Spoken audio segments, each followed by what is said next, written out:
जब सुने के होई भोजपुरी गाना बस बजे के चाही गाना।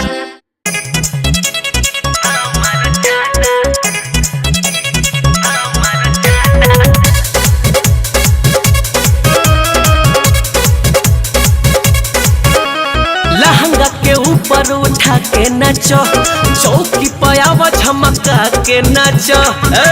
तने ठीक से नाचो।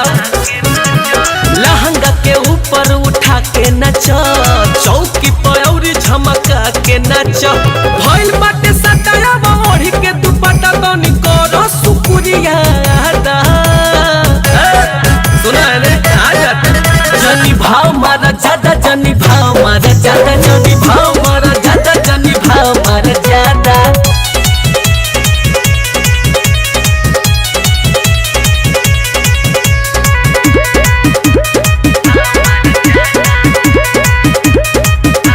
रात भर खाती तू भइल बड़ बुक हो, काहे के नाचा ताड़ू बोलरू करू गो।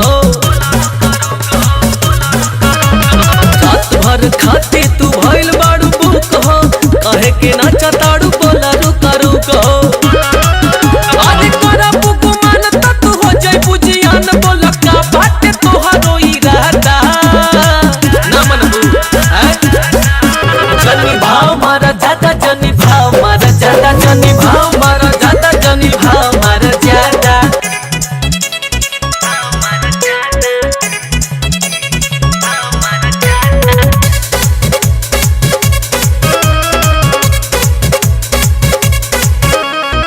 हंसी के भीरी तू आवा बाल तान के, ले जइबू नोट हो तू बोरा में बांधी के। ऐजे रुपया के कमी नहीं के। हंसी के भीरी तू आवा बाल तान के, ले जइबू नोट हो तू बोरा में बांध के।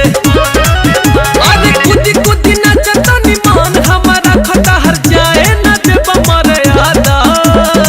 अरे आदा काहे भइल बा आदा। जनी भाव मारा ज्यादा, जनी भाव मारा ज्यादा, जनी भाव मारा ज्यादा, जनी भाव मारा ज्यादा। बुझलू कि ना हो। भइल बाटे सटाया ओढ़ी के दुपट्टा तनी करो सुकुरिया